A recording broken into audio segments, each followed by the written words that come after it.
Et après, partager l'écran.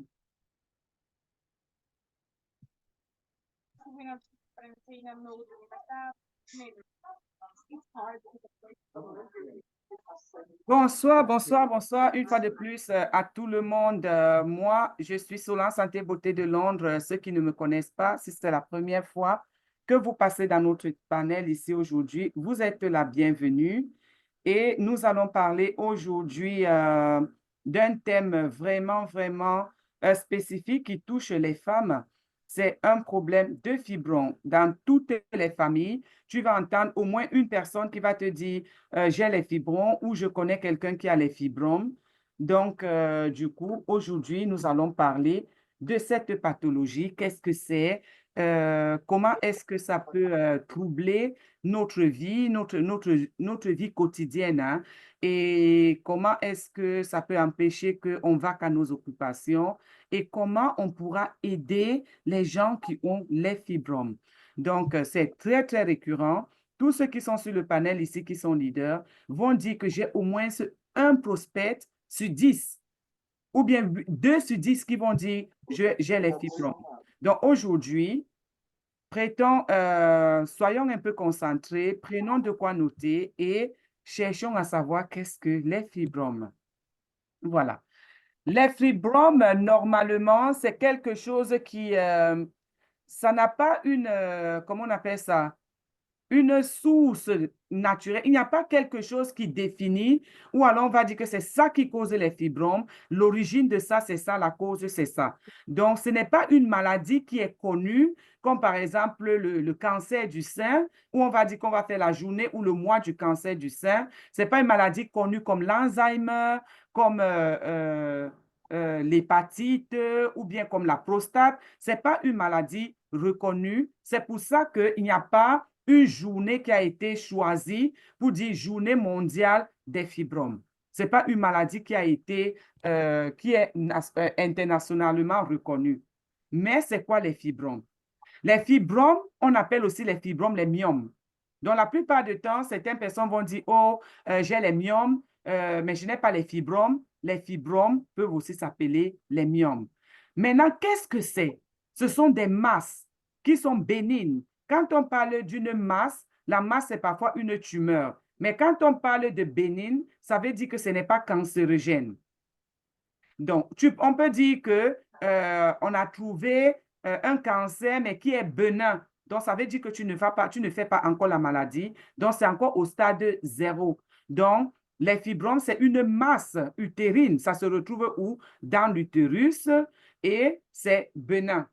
Et ça se développe toujours dans l'utérus. Les fibromes se développent dans l'utérus. Les myomes se développent dans l'utérus. Donc, 20 à 30 des femmes dont des femmes blanches, sont atteintes de fibromes et 50 de femmes noires en standing morning. C'est pour ça que j'ai décidé de faire cette formation parce que 50 des femmes noires sont atteintes de fibromes. Et dans certaines études, il y a certaines études qui confirment que bien que les fibromes ne soient pas reconnus mondialement, mais il y a des prédispositions qui peuvent faire en sorte qu'on ait les fibromes. Il y a la prédisposition familiale. Quand tu sors d'une famille où ta maman avait les fibromes, tu as cette prédisposition à long terme d'avoir les fibromes. Il y a l'obésité. On ne cessera pas de parler de l'obésité. On ne cessera pas de sensibiliser les gens en disant aux gens que c'est important et indispensable d'avoir sa masse corporelle normale, d'avoir le poids idéal, d'avoir un certain poids. On ne dit pas d'être amaigri, on ne dit pas d'être chétive, mais on dit qu'il faut diminuer la graisse qu'il y a dans notre corps, combattre l'obésité en prenant les compléments alimentaires, en faisant un jeûne intermittent et en contrôlant ce que nous mangeons, en faisant un peu d'activité sportive. On a également l'infertilité. Les femmes qui ont des problèmes d'accouchement sont prédisposées à avoir des myomes et des fibromes. Mais la prédominance des fibromes, qui est une tumeur bénigne, chez les femmes, elle peut explorer. Malheureusement, On n'a pas beaucoup de recherches, les scientifiques n'ont pas fait beaucoup de recherches sur la tumeur bénigne qu'on appelle les fibromes chez les femmes. Donc, qu'est-ce que le fibrome? À quel signe le reconnaît-on? Quels sont les traitements disponibles pour lutter contre cette affection? Donc, on va, dans les diapositives, traiter toutes ces questions. Je vais vous montrer ici l'appareil génital d'une femme. Et vous voyez ici, on a les trompes. Là, la trompe gauche et ici, la trompe droite. Là, on a le col de l'utérus qui commence à partir de là jusque là. Vous voyez? Donc maintenant, les parties jaunes que vous voyez, ce sont les fibromes qui sont installés un peu partout. Il y en a qui sont à l'extérieur, il y en a qui sont à l'intérieur. On va parler un peu de ça. Donc, j'ai pris cette photo pour que pendant que je vais faire la présentation, que vous visualisez qu'est-ce que le fibrome, où est-ce qu'il est placé et comment on va appeler chaque fibrome. On continue. Le fibrome, comme j'ai dit tout à l'heure, vraiment, c'est une maladie très méconnue. Voilà. Ici, qu'est-ce que le fibrome utérin? J'espère que vous pouvez bien voir. Le fibrome utérin, il y a plusieurs types de fibromes. Il y en a, on va te dire que ton fibrome est sous-séreux, rédonculeux. Donc, ça veut dire que c'est à l'extérieur de l'abdomen, au niveau de l'abdomen. Parce que ici, c'est l'abdomen. Regardez, tout ce cercle-ci, c'est l'abdomen. Mais là, tu as les trompes ici. Tu as les ovaires ici. Voilà les ovaires là. Donc, maintenant, il y en a, les fibromes vont venir être au niveau de l'abdomen. On appelle ça les fibromes sous-séreux rédonculeux. Maintenant, on a les fibromes qui sont sous-muqueux. Donc, ça va venir se placer. Regardez, le tube on appelle ça quoi? Des trompes. Le tube des trompes, ça va venir se placer au niveau de la muqueuse là. Ça va venir se placer là. On a des fibromes intramuraux qui sont là au niveau de la paroi de votre utérus. Ça vient se placer là.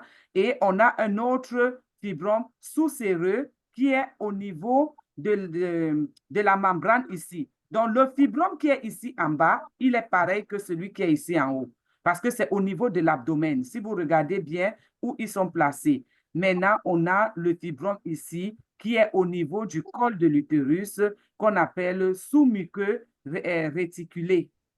Donc là, c'est au niveau du col de l'utérus lui-même. Donc, on va continuer. Si je suis un peu rapide, faites-moi signe les leaders et comme ça, je vais un peu baisser le rythme. Donc, le fibrome utérin est une tumeur bénigne de l'utérus. Le fibrome utérin, c'est une tumeur qui est localisée au niveau de l'utérus. C'est causé par l'excroissance des cellules du myomètre. Donc, quand on avait fait l'autre jour, on a parlé du cancer de l'utérus, on a parlé du myomètre. Le myomètre, c'est la membrane qui est à l'intérieur de l'utérus, le myomètre. Donc, maintenant, l'excroissance, ça veut dire que les cellules du myomètre commencent à se développer d'une façon anarchique. Donc, ça se produit beaucoup. C'est ça qu'on appelle l'excroissance. Donc, ça commence à se produire d'une façon anormale et ça se produit beaucoup au niveau de la paroi de l'utérus. Donc, les fibromes sont décrits comme des nœuds myomateux. Donc, maintenant, quand les cellules du myomètre se développent d'une façon anarchique, I know what you're looking for. Ça se développe d'une façon anarchique. Maintenant, quand ça va partir, ça va faire une boule et la boule là aura comme un nœud. Ça sera attaché. Donc, la boule va venir, les cellules là vont se regrouper et ça va faire une masse et la masse sera attachée. C'est pour ça qu'on appelle ça des nœuds myométeux. C'est pour ça que parfois, à travers une opération, on peut venir, on coupe le nœud et tu vas te débarrasser de ce fibrome. Maintenant, l'excroissance des cellules du myomètre se produit de façon localisée. Le myomètre, retenons bien, c'est la membrane qui est dans le col de l'utérus. Maintenant, cette membrane, à un endroit bien précis de Solange, l'utérus, est-ce que tu peux commence... couper les micros? Parce qu'il y a un micro qui est ouvert. Coupe tous les micros, s'il te plaît. OK. Quand j'avais coupé... un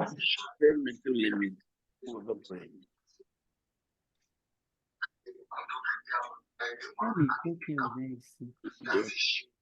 Attends, je vais peut-être arrêter d'abord le partage.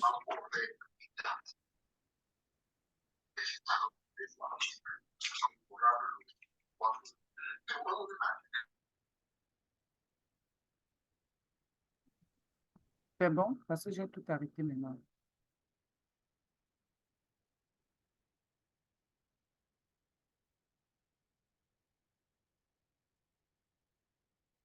Désolé pour ça, hein? Désolé. Non, c'est les gens qui rentrent qui doivent savoir qu'ils doivent couper les micros. Mais on C'est répète ça. toujours, mais bon. Bon.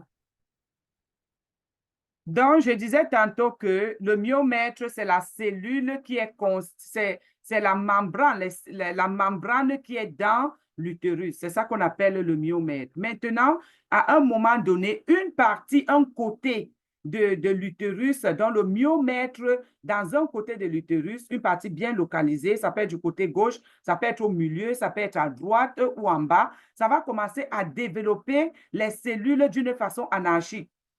Ça va développer ça d'une façon anarchique et ça va venir faire le nœud. Donc, ça aura un nœud, la masse là a la forme d'un nœud. Vous voyez, quand vous attachez par exemple le pompé, les pompées qu'on pompe là, on pompe et on attache. Donc, c'est comme ça exactement que le fibron se présente. Ça se présente comme un pompé, mais qui a le nœud attaché en haut pour que l'air ne puisse pas passer. Donc, le fibron utérin est aussi appelé myome. Les leaders. Si quelqu'un vient vous dire que j'ai les myomes, quelqu'un d'autre te dit que j'ai les fibromes, sachez que c'est la même chose. Donc, le fibrome utérin est aussi appelé myome ou l'élomyome ou fibrome utérin. Donc, une personne ou trois personnes peuvent aller chez trois gynécologues différents qui vont lire leurs résultats de trois façons différentes. Le premier gynécologue va dire que tu as les myomes. Le deuxième va dire que tu as les fibromes utérins et le troisième va dire que tu as l'élomyome, alors qu'on parle de la même chose. C'est la même chose, mais ce sont les termes scientifiques qui changent. Donc, ces termes-là ont la même signification clinique. Donc, tout ça là, ça résume cette masse, cette tumeur bénigne. Donc, plusieurs fibromes peuvent affecter la quasi-totalité de l'utérus. C'est pour ça que j'ai dit tout à l'heure, ça peut être localisé à un endroit. Mais maintenant, plusieurs endroits de l'utérus peuvent commencer à produire d'une façon anarchique. Les cellules vont se reproduire d'une façon anarchique. Le myomètre sera envahi. Donc, il y aura des nœuds, des nœuds, des nœuds, des nœuds, des nœuds. Donc, parfois, on se retrouve avec l'utérus qui est rempli de fibromes. Alors là, on parle de myomatose utérine. Quelqu'un va venir te sortir un grand thème scientifique. Il te dit, j'ai appris que vos produits peuvent aider. Et moi, on m'a donné le diagnostic d'une myomatose utérine. Les leaders, ça, ce sont les thèmes que vous devez noter dans votre cahier des marques. Si quelqu'un te dit que j'ai les myomes, c'est le traitement des fibromes, parce que ce sont les fibromes. Quelqu'un te dit que j'ai une myomatose utérine, ça veut dire que tout son utérus est rempli de fibromes. C'est ce que ça veut dire. Donc, c'est comme si c'est un truc généralisé. Donc, tout l'utérus, la totalité de l'utérus est envahi par les myomes. Donc, qu'est-ce que le fibrom utérin? On continue. Le fibrom utérin est l'une des pathologies bénignes les plus fréquentes dans le système reproducteur des femmes. Le cancer de l'utérus est même moins récurrent. Mais les myomes et les fibromes utérins, c'est récurrent. Maintenant, à l'époque, c'était les femmes d'un certain âge qui avaient les myomes. Mais maintenant, avec le développement, la malnutrition, la pollution, les toxines, les métaux lourds, les radicaux libres, on retrouve maintenant même des jeunes filles avec les myomes. C'est ça la société de maintenant. Donc, ça se retrouve dans les appareils génitaux des femmes et ça peut même t'empêcher de concevoir. Parce que les myomes viennent occuper l'espace où le bébé devait vivre. Où est-ce que le bébé va rester? C'est pour ça que certaines femmes qui ont les myomes ou alors les fibromes, elles vont concevoir. Après 2 mois, 3 mois, elles font une fausse couche. Parce que les fibromes vont suffoquer, étouffer le bébé et ça va l'expulser. Il peut affecter toutes les femmes. Écoutez bien, ça peut affecter toutes les femmes. Son incidence varie selon l'âge. Il est plus souvent diagnostiqué avant l'âge de 50 ans. La plupart du temps, les femmes qui ont les fibromes, on diagnostique ça, surtout à partir de la quarantaine. Hein, on commence déjà à vous diagnostiquer de fibromes. Dans 20 à 40% de cas, il apparaît chez les femmes en âge de procréer. Ça arrive en âge de procréer. Pourquoi? Parce que quand le myomètre, qui est la membrane qui est dans notre utérus, et le cycle se passe, il n'y a pas eu fécondation. Parfois, le myomètre n'expulse pas tout. Parfois, parce qu'on saigne. Pourquoi? On a des saignements chaque fin du mois parce qu'il n'y a pas eu fécondation. Parce que les ovaires ont été produits, les ovaires n'ont pas rencontré un spermatozoïde pour qu'il y ait fécondation et ça doit sortir, ça va mourir parce que ça ne peut pas rester là, ça a une durée de vie bien précise, ça doit sortir. Maintenant, parfois, le tout ne sort pas. Parfois, on a des problèmes de santé. Parfois, on a le stress, l'anxiété. Ça fait que le tout ne sort pas. Et maintenant, ça peut venir créer une turbulence au niveau du myomètre, des cellules du myomètre qui vont commencer maintenant à se reproduire d'une façon anarchique.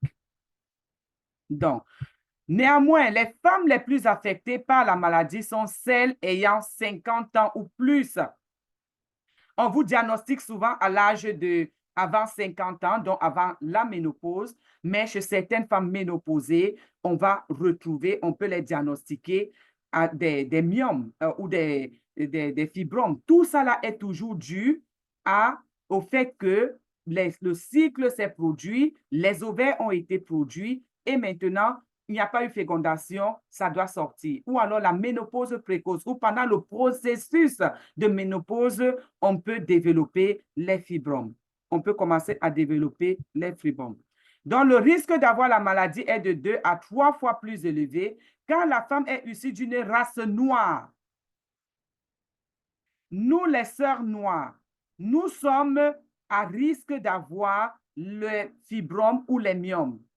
La maladie est en général plus sévère dans certains cas, dans les cas des noirs. Donc, dans certains cas, on a les problèmes de fibromes qui sont très, très sévères. Donc, ça varie d'une personne à une autre. Il y en a qui ont un seul fibrome, c'est localisé dans un côté, ça ne dérange pas la conception. Tu conçois ton bébé, il n'y a pas de problème. Le bébé, il va naître sans problème.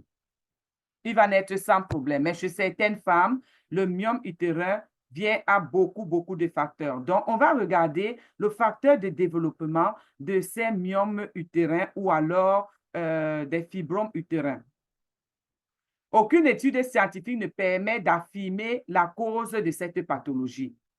Mais certains spécialistes avancent plusieurs facteurs à la croissance des fibromes. Donc, il n'y a pas de recherches scientifiques qui prouvent que voilà la raison pour laquelle on a les fibromes, mais les mêmes recherches scientifiques ont trouvé qu'il y a des facteurs d'apparition d'un fibrome utérin. Le premier facteur, c'est génétique. Est-ce que vous avez des gens dans votre famille qui ont eu les fibromes? Si vous avez déjà eu les fibromes vous-même et que vous avez des filles, commencez déjà à les mettre sur les compléments alimentaires qui vont permettre en sorte que ça va prendre soin du myomètre de leur utérus, ça va prendre soin de leurs ovaires, ça va prendre soin de leur santé, génitale. Donc, ça va venir prendre soin de ça. Ça va venir prendre soin de ça. Donc, maintenant, on a le facteur hormonal, le déséquilibre hormonal. Quand je parlais tout à l'heure de la période de menstruation, donc le cycle fait son cours. Donc, les femmes qui prennent des contraceptifs, vous êtes à la prédisposition d'avoir les myomes. Donc, pendant que vous prenez les contraceptifs, votre cycle va toujours prendre son cours, mais certains vont vous permettre de produire beaucoup d'hormones. Il y a les hormones qu'on va développer pendant la période de prémonopause ou alors la période de ménopause.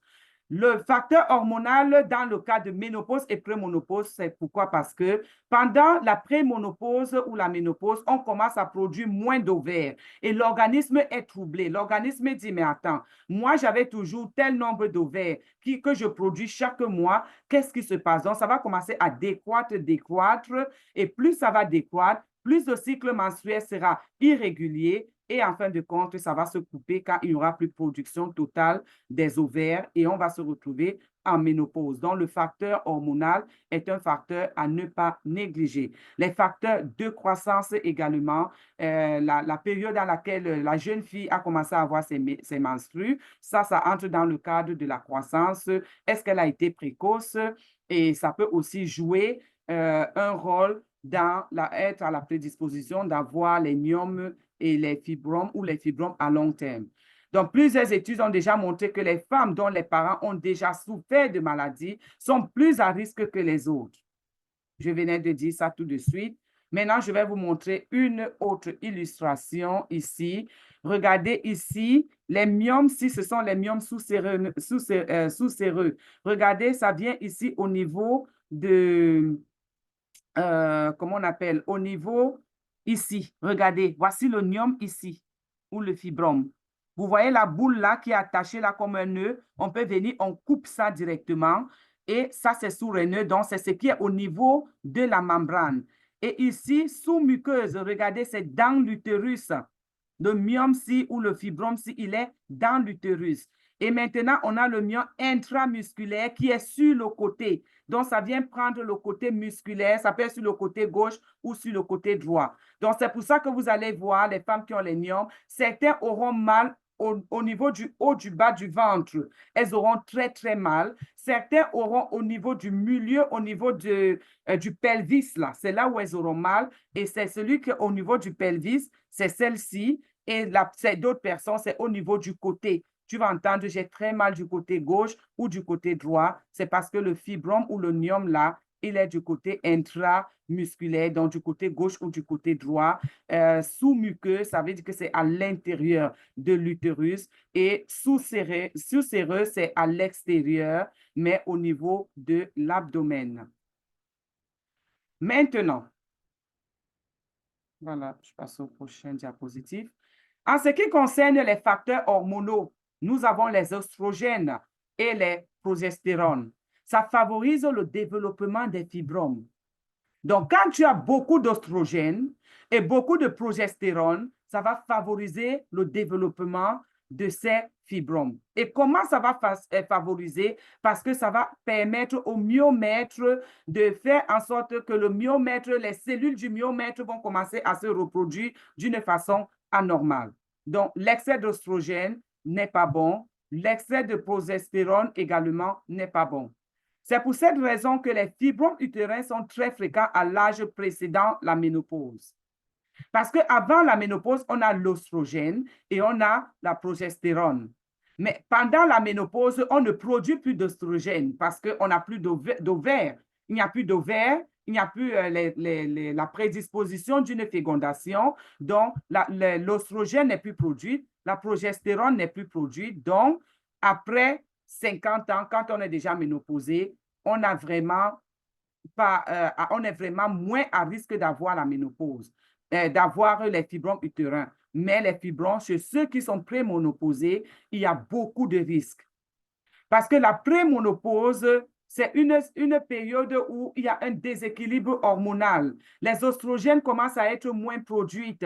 La progestérone également. Donc, l'organisme est vraiment dans un état de turbulence et on a la prédisposition d'avoir les fibromes utérins. Certaines substances produites par les cellules musculaires de l'utérus peuvent aussi stimuler la croissance des fibromes. Donc, on a des substances qui sont dans les cellules musculaires de l'utérus. Dans les cellules musculaires de l'utérus, c'est quoi? C'est notre myomètre qui va maintenant aider à favoriser la croissance des fibromes. Mais il faut que les substances-là soient produites d'une façon abondante pour que ça vous produise des fibromes. C'est là un facteur de croissance pouvant faire apparaître les fibromes.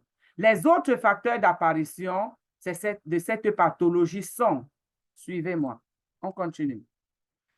Les autres facteurs, on a l'âge.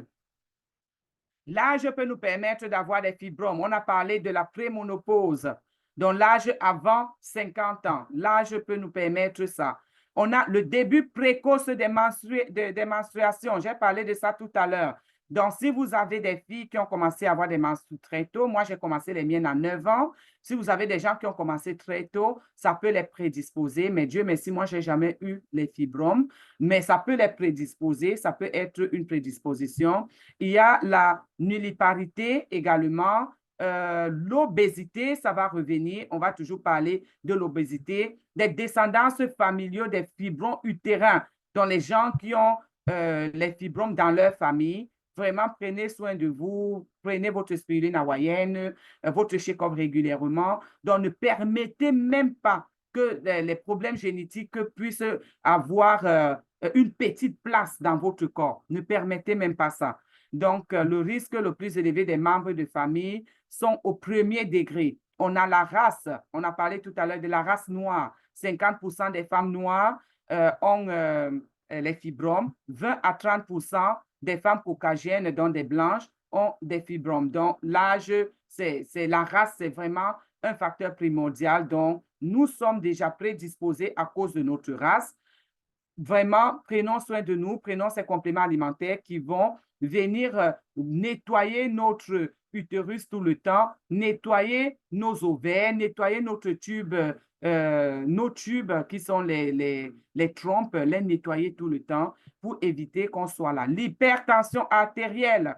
Les femmes qui ont l'hypertension artérielle, vous êtes prédisposées à avoir les myomes. La consommation de l'alcool et de la caféine. Dieu merci, les compléments alimentaires d'Etmar que nos boissons chaudes n'ont pas de caféine parce que ce sont des boissons chaudes thérapeutiques. C'est pour ça que nos boissons chaudes vont évacuer, au contraire, ça va évacuer les fibromes. Donc, vous comprenez, on vous dit normalement éviter la caféine. Nos boissons n'ont pas de caféine.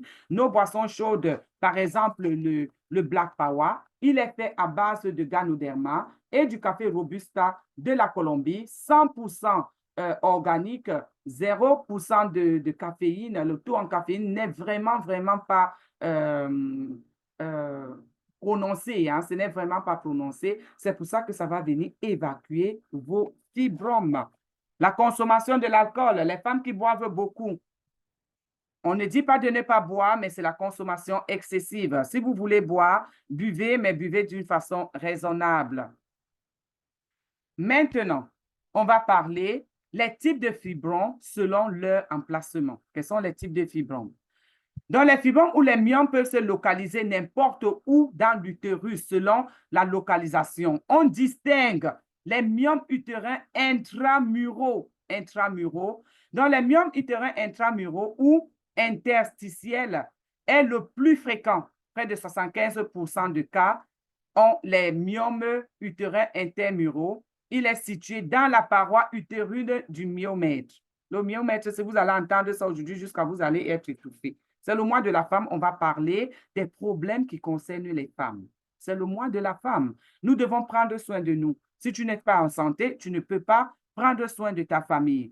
Dans le myomètre, on a maintenant le myome subséquium.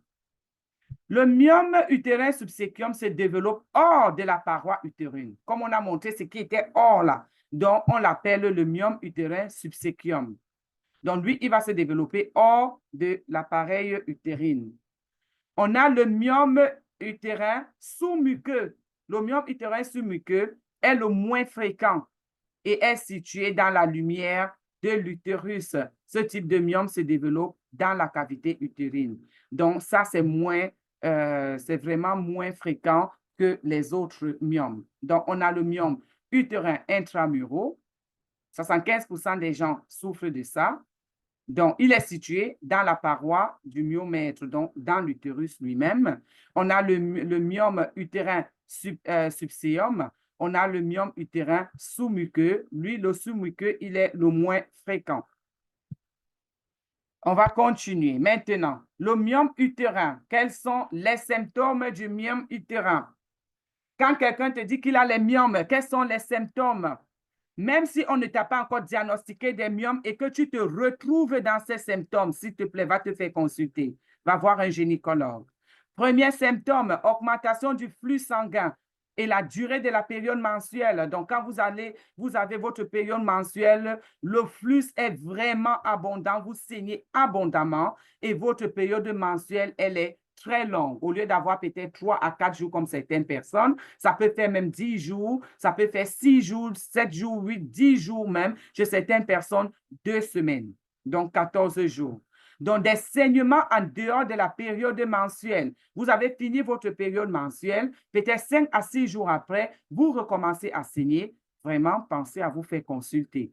Des douleurs abdominales et crampes dans la région utérine. Vous savez, avoir mal à l'abdomen, c'est quelque chose. Donc, tu peux avoir des coliques, tu as mal au ventre, dans l'abdomen, c'est une douleur. Mais quand tu as mal au niveau de ton bassin, au niveau de ton utérus, de ta paroi, tu vois, au niveau de ton pelvique, là, à l'intérieur, tu as mal.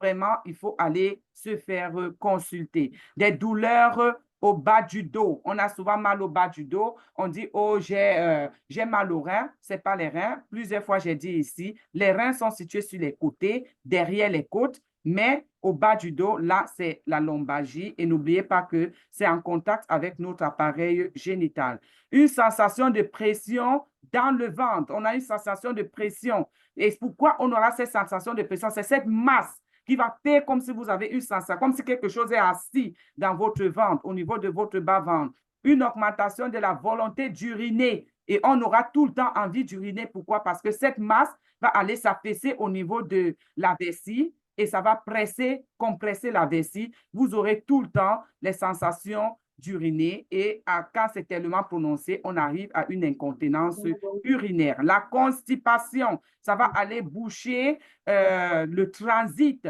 La masse va venir boucher le transit et on va se retrouver en constipation. On a maintenant les douleurs pendant les rapports sexuels, très douloureux parce que le myome ou cette masse ou ce fibrome va venir occuper l'espace et ça sera très, très douloureux. Les difficultés de tomber enceinte. Les difficultés de tomber enceinte. Donc, je vais résumer les symptômes. On a une augmentation de flux sanguin, donc on saigne abondamment et pendant longtemps, là, ça dure.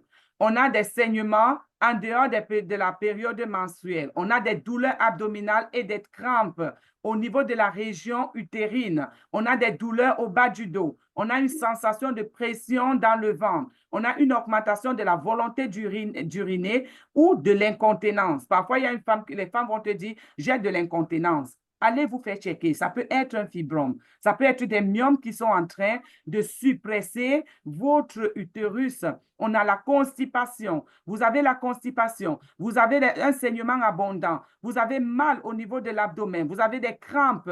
Vous avez de l'incontinence. Vous avez des douleurs pendant les rapports sexuels. Une difficulté de tomber enceinte. Allez vous faire consulter. Vous pouvez avoir des myomes ou alors avoir des myomes ou des fibromes utérins. Allez vous faire consulter parce que si vous ne vous êtes pas fait consulter et que vous n'avez pas un diagnostic et que vous venez vous dire juste j'ai la constipation, j'ai de l'incontinence, on ne va pas résoudre votre problème à fond. Le problème ne sera pas résolu parce qu'on va seulement dire, OK, il faut seulement prendre le check-up pour la constipation, il faut faire une petite détox. Or, tu n'auras pas tout le protocole nécessaire pour pouvoir évacuer cette masse, évacuer ce fibrome. Pausi, stay doon tigam nila.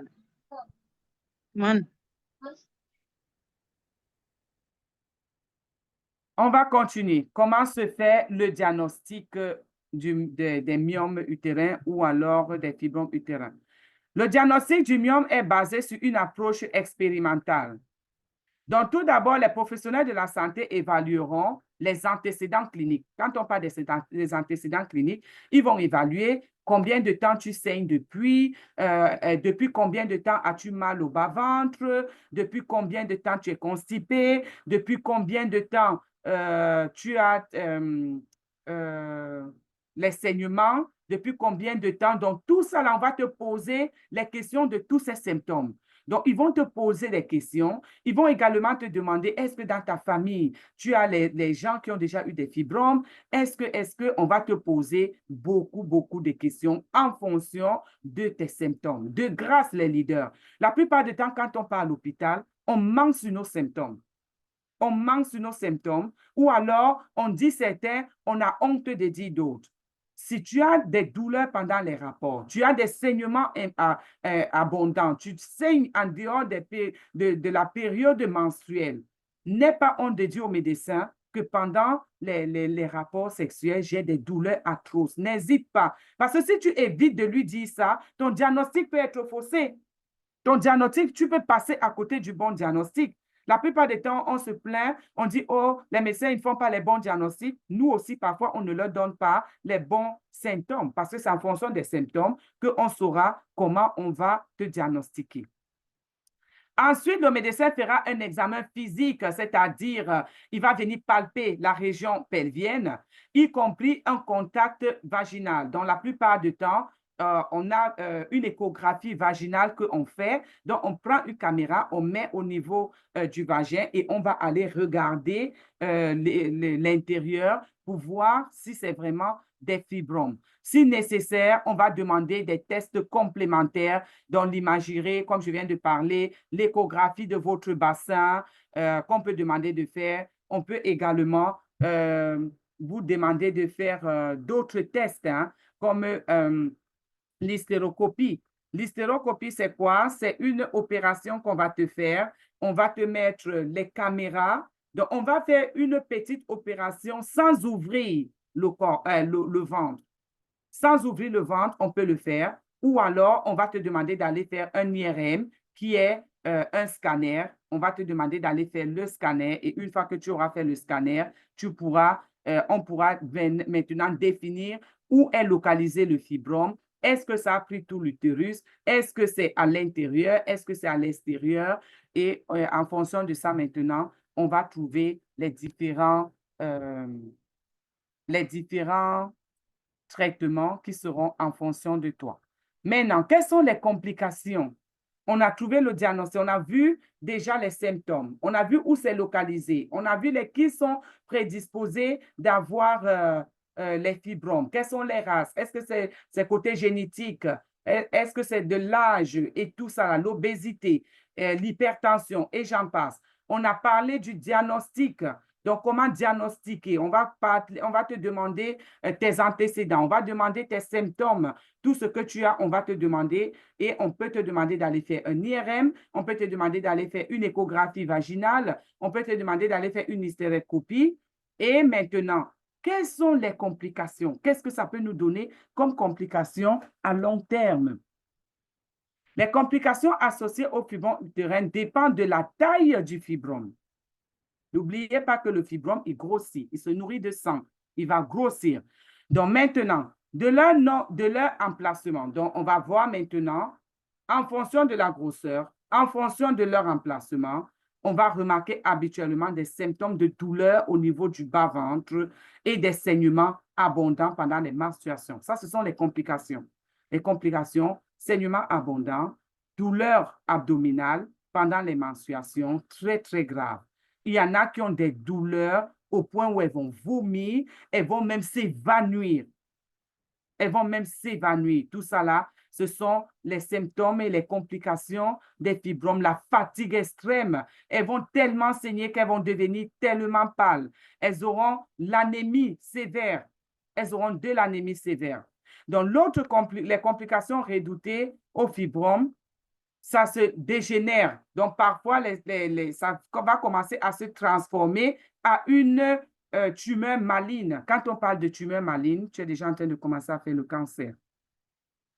On parle d'une tumeur bénigne, une masse bénigne, à une tumeur maligne. Donc, si on ne fait pas attention, si on n'enlève pas ça à temps, si on ne prend pas soin ou alors on n'a pas découvert à temps, on va se retrouver en train d'avoir un cancer d'utérus parce que ça va devenir une tumeur maligne. Un cas extrêmement rare, ça peut arriver, hein, c'est extrêmement rare que ça arrive là, mais la rareté, quand on dit que c'est rare, mais il y en a toujours que ça va arriver à ce niveau. Mais toutefois, les femmes ménopausées présentent des symptômes de saignement et de douleur sont plus à risque d'avoir ce type de cancer d'utérus. Donc, quand vous êtes déjà ménopausée, ne croyez pas que c'est parce que vous n'avez plus les saignements, machin, mais subitement, vous pouviez avoir eu des fibromes et qui n'ont pas été soignés, qui n'ont pas été, on n'a pas essayé de les enlever. Maintenant, vous vous retrouvez dans l'étape de ménopause, ça peut arriver à une tumeur maligne et vous vous retrouvez avec un cancer de l'utérus. C'est pour ça que le cancer de l'utérus, ça va déclencher par quoi? Par des saignements. Vous allez voir une maman de 70 ans, elle commence à saigner. Ne la gardez pas à la maison. On a parlé de ça la semaine passée.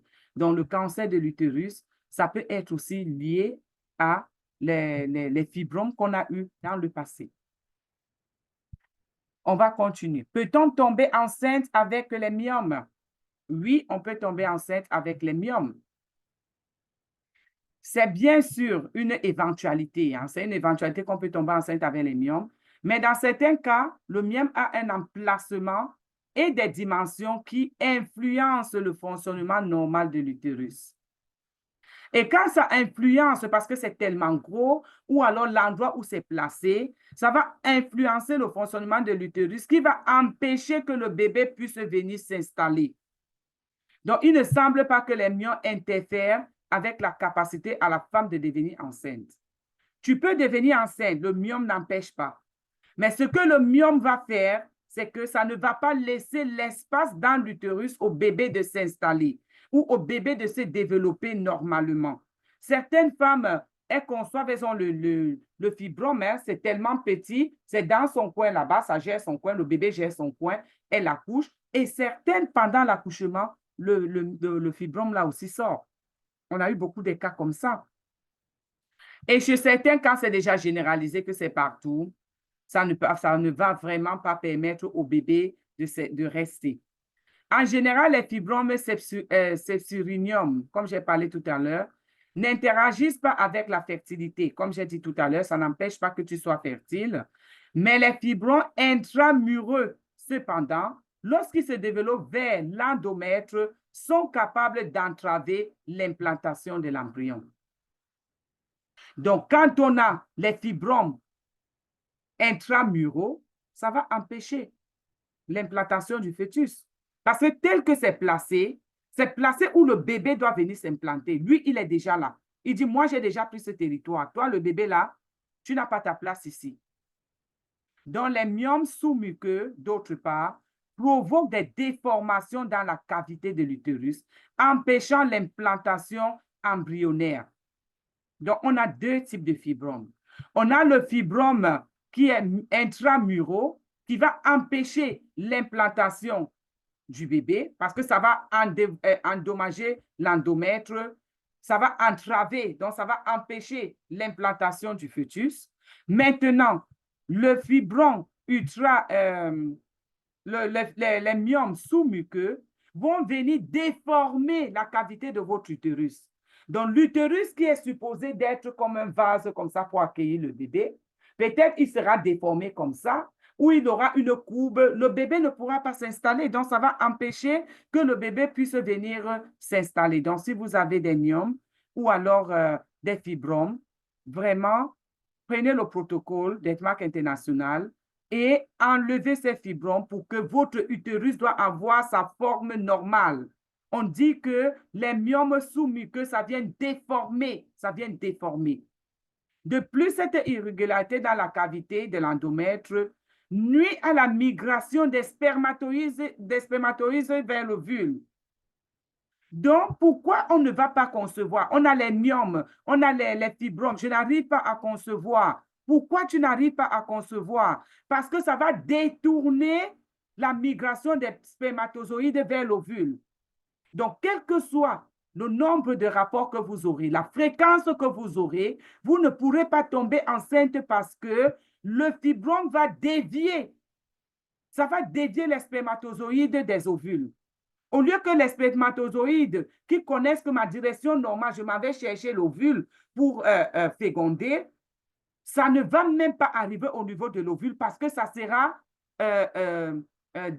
comment dire ça? Ça sera dévié.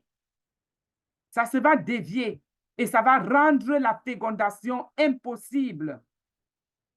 Les myomes, les fibromes ne sont pas des choses à prendre à la légère. Il ne faut pas prendre ça à la légère.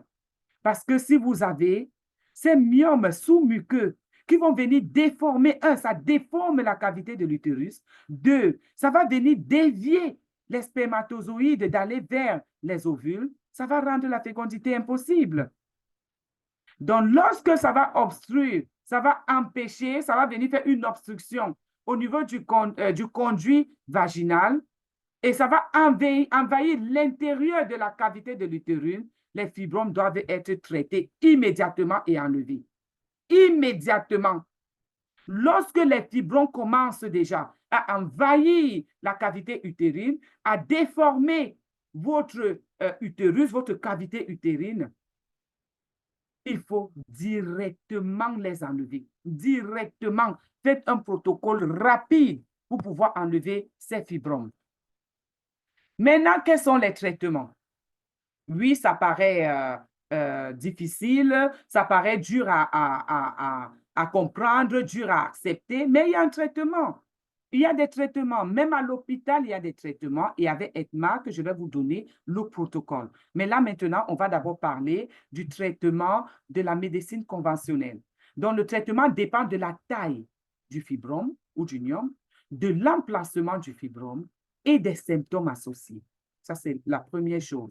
Deuxième chose, ayant pris en compte l'ensemble de ces paramètres qui sont la taille du fibrome, l'emplacement du fibrome et les symptômes associés, le médecin peut décider d'adopter une attitude expectante. Sinon, il peut traiter l'affection par chirurgie ou par voie médicamenteuse. Maintenant, on continue. Le traitement médical des fibromes. Le traitement médical ou pharmaceutique est effectué au moyen des médicaments. Donc, ce type de traitement a pour objectif principal de contrôler les symptômes. Une femme ne peut pas saigner abondamment tous les mois, elle va tomber dans les pommes. Elle va tomber dans les pommes parce qu'elle va tout le temps se vider de son sang, elle sera tout le temps fatiguée, elle sera tout le temps pâle, elle sera tout le temps en douleur. Donc, le premier traitement, c'est d'essayer de réduire le saignement, donc d'essayer de réduire les symptômes associés. Donc, il faut réduire le symptôme. Donc, le traitement, ça va permettre d'éviter la chirurgie. À 90%, ils vont permettre d'éviter la chirurgie, mais il y a des cas où ça peut ne pas être, ça peut ne pas fonctionner. On peut utiliser des médicaments hormonaux ou non hormonaux. Donc, les médicaments utilisés pour traiter les fibromes utérins ciblent les hormones qui régulent le cycle menstruel. J'ai parlé des oestrogènes et de la progestérone. Ça, ce sont les deux hormones qui régulent le cycle menstruel. Donc, on va d'abord vous donner ces hormones. On va aller donner un médicament qui va aller contrôler ces hormones et pouvoir régulariser votre cycle menstruel et cela va soulager les symptômes des fibromes. Bien qu'il n'élimine pas complètement les fibromes, il peut diminuer leur taille. Parce qu'une fois que l'oestrogène et la progestérone sont contrôlés, ça va maintenant réduire le flux sanguin, ça va maintenant réduire les symptômes de fatigue et du moment où il n'y aura pas beaucoup de flux sanguin, beaucoup d'apport en sang, ça va asphyxier les fibromes et ça peut diminuer leur taille. On a les médicaments hormonaux. Ils sont composés d'hormones telles que les oestrogènes, j'ai parlé de ça, la progestérone, j'ai parlé de ça. Donc, les médicaments hormonaux constituent souvent en première ligne le traitement chez les femmes qui présentent les symptômes de saignement. J'ai parlé de ça. Donc, les femmes qui ont des problèmes qui saignent beaucoup à cause des fibromes, on va leur mettre dans un traitement hormonal qui va leur produire les oestrogènes et la progestérone. Ça va venir réduire le saignement. Donc, l'utilisation peut diminuer les douleurs menstruelles et le saignement associé à la menstruation pour éviter l'augmentation de saignement qui va empêcher en sorte que vous soyez anémié et ça va augmenter votre taux d'hémoglobine. Donc, le traitement peut être indiqué chez les femmes qui présentent les symptômes intenses. Maintenant, on va continuer. Les médecins, qu'est-ce que les médecins peuvent faire? Les médecins peuvent vous conseiller des contraceptifs. On peut conseiller des contraceptifs. Le DIU, le DIU hormonal, c'est un type de contraceptif hormonal. Donc, on va vous donner des dispositifs intra-utérins qui vont libérer les progestatifs. Par exemple, les stérilets. Il y a des stérilets qui vont qui vont libérer les progestatifs. On peut aussi, ça va aussi également soulager le saignement qui est causé par les fibromes. Cependant, on a des dispositifs qui ne soulagent aucun. On en a aussi certains qui ne soulagent pas. Hein. Certains ne soulagent pas, mais ça ne réduit non plus la taille de fibrome. Également, on a l'avantage de prévenir la grossesse. Parce que quand la taille des fibromes est très grande, ça va nous empêcher de prendre la grossesse.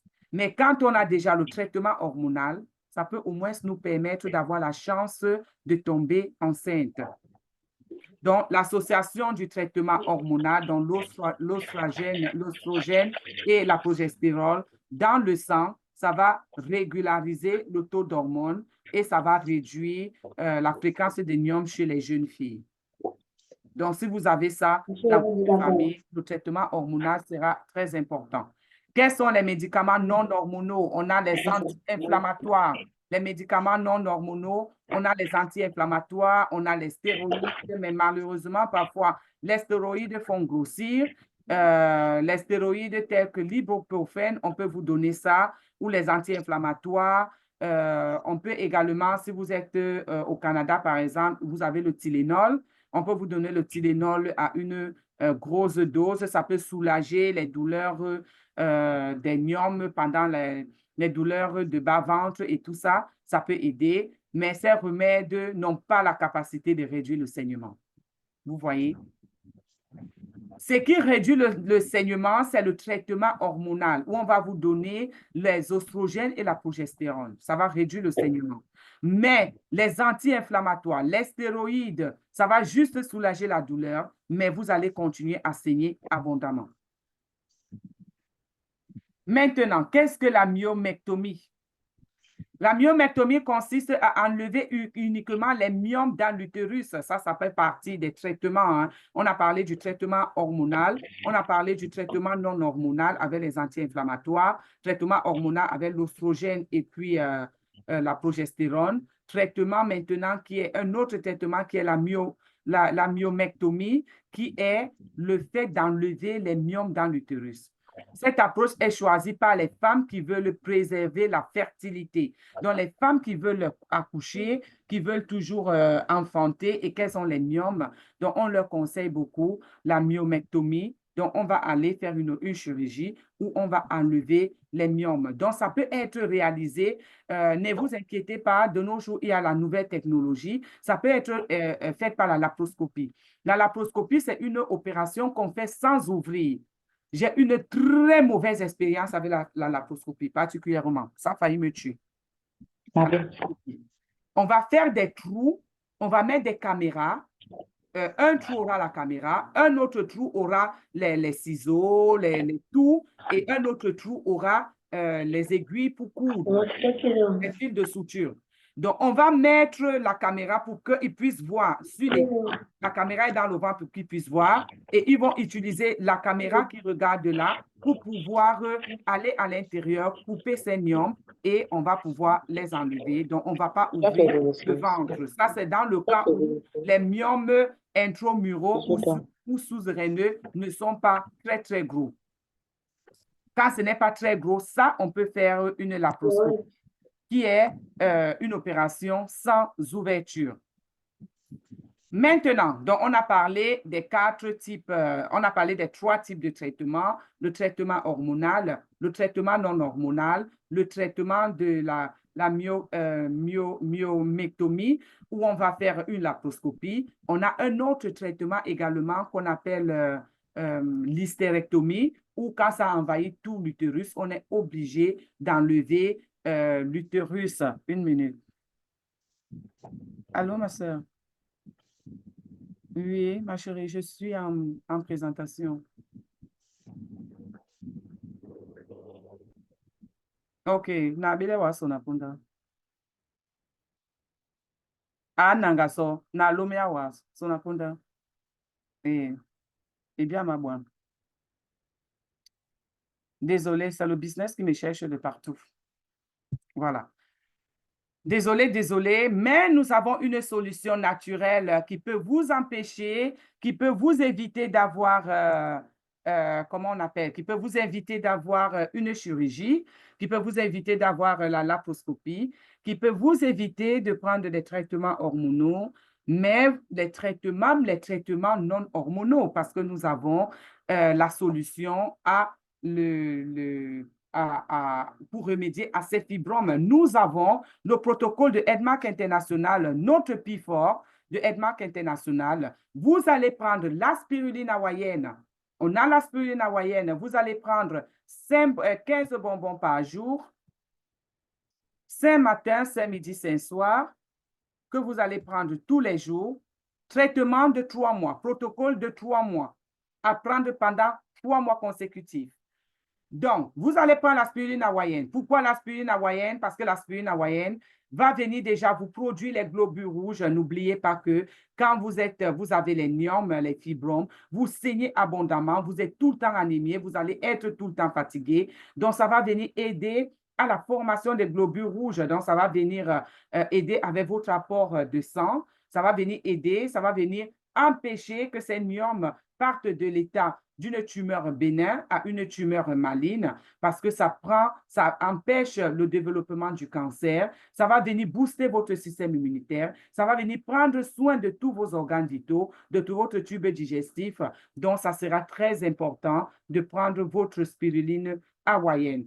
Nous allons prendre également le Black Power.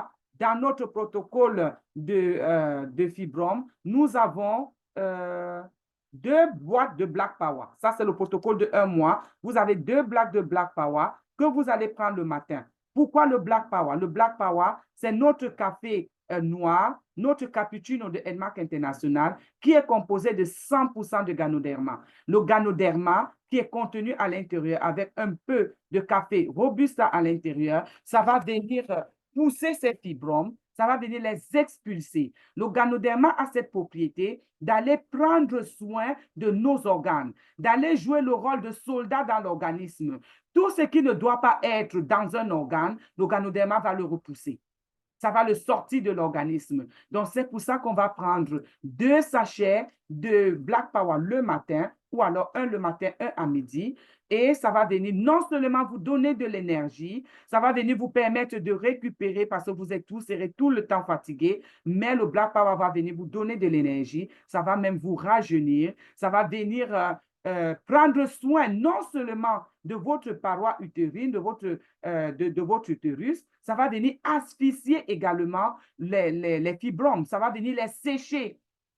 Ça va venir les sécher, pourquoi? Parce que ça ne contient pas de sucre. Les fibromes se nourrissent de sucre et de sang. Le sang, que déjà même, il a tout pris, il a vidé le sang. L'aspiruline hawaïenne va venir aider à la formation de ce sang. Le Black Power va venir asphyxier, ne pas lui donner le sucre, l'expulser de l'utérus et ou alors le sécher. On va associer à notre Black Power le café 73 qu'on va prendre le soir. On va prendre le café 73. Il contient également le Ganoderma et un peu de café Arabica. Ça contient le Ganoderma, notre café 73, très, très bon. ça va venir faciliter le sommeil, ça va venir également aider au bon rétablissement, ça va venir aider à booster le système immunitaire. Le soir, vous allez prendre le 73 et vous allez rajouter à l'intérieur votre café Red Yeast. Notre Red Yeast qui va venir enlever le mauvais cholestérol, nettoyer notre abdomen.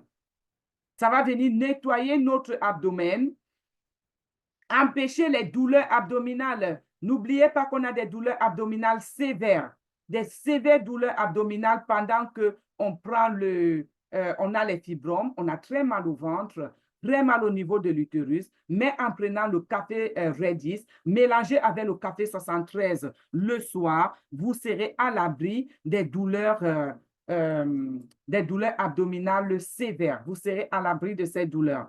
Vous allez prendre le Splinaclo, le Shake of Phytofiber, 2 sachets de Shake of Phytofiber le soir. Pourquoi? Parce qu'il faut nettoyer, il faut vidanger, il faut se débarrasser. Autant le Shake Off débarrasse des plaques fécales, autant le Shake Off va venir balayer ces fibromes que vous avez dans votre col de l'utérus.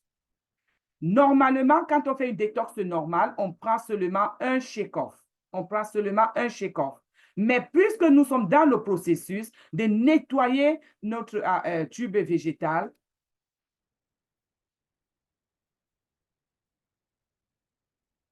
une minute les leaders. La grande sœur, je peux te rappeler, s'il te plaît, je suis en présentation. Je t'envoie, oui, quand je finis ma présentation, oui.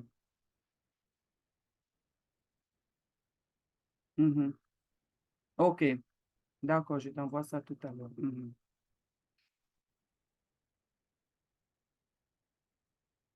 Ouais, désolé. C'est les différents marchés, de gauche à droite. Désolé, les leaders. Donc, quand on va prendre le shake-off, on va prendre 2 shake-off le soir. Vous allez prendre 2 shake-off, c'est-à-dire 2 sachets de shake-off. Dans 500 ml d'eau, vous remuez rapidement, vous buvez, vous rajoutez 500 ml d'eau et vous buvez. Si vous ne pouvez pas prendre 2 à la fois, prenez un le matin, un le soir. Vous prenez un le matin, un le soir. Mais de préférence, il sera mieux de prendre 2 d'un coup. Vous prenez 2 d'un coup et vous allez voir. C'est pour ça que c'est important d'avoir le Red Yeast.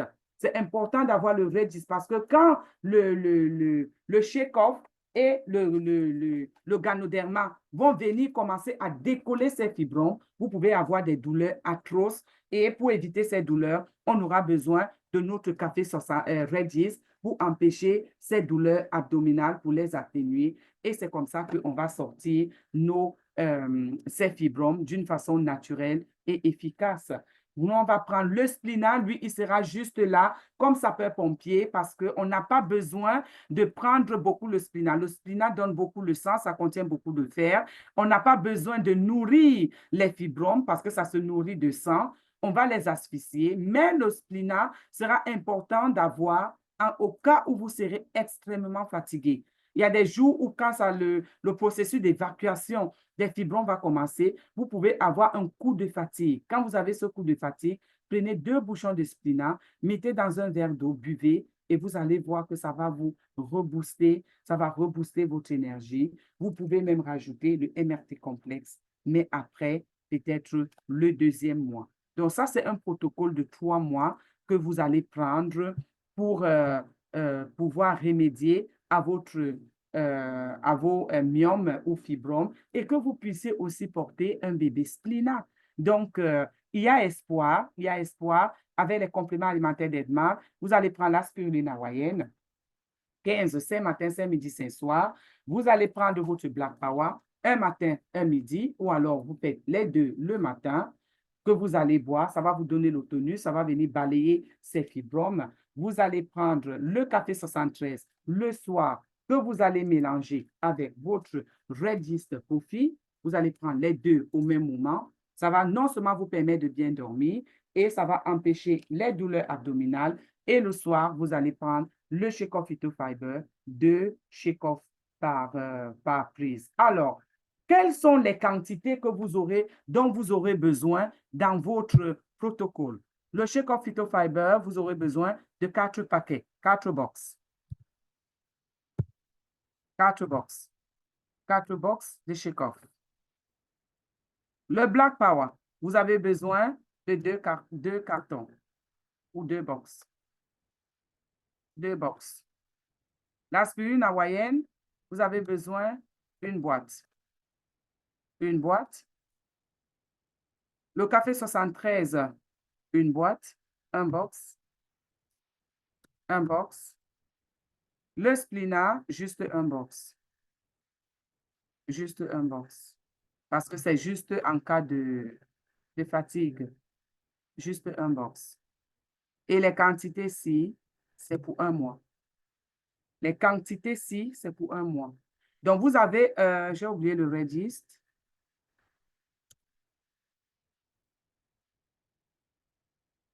Registre. Un box. Un box, voilà. Donc, voici le protocole que Edmark vous donne pour avoir vos fibromes, pour vous débarrasser de vos fibromes, pour laisser votre utérus propre, sain et sans corps étranger, parce que moi, je les appelle des corps étrangers, sans corps étranger à l'intérieur. Donc, voilà le protocole de Edmark International que nous avons contre les fibromes.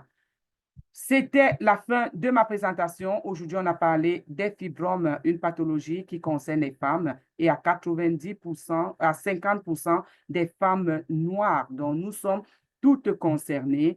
Donc, prenons-en soin, sortons d'ici avec ce protocole et sachant que nous allons aider une personne qui va venir nous dire merci à cause des fibromes. Moi, j'ai eu une prospecte qui avait des fibromes très, très sévères. Et quand on a commencé le protocole, elle n'a même pas fini un mois, elle a conçu, elle a accouché le bébé. Le bébé est né. Elle a fait un joli bébé garçon. Un joli bébé garçon. Donc, il y a espoir et c'est faisable. Sur ce, la formation est terminée. Vous pouvez ouvrir vos micros et puis je vais arrêter l'enregistrement. Et voilà, c'était la formation sur les fibromes.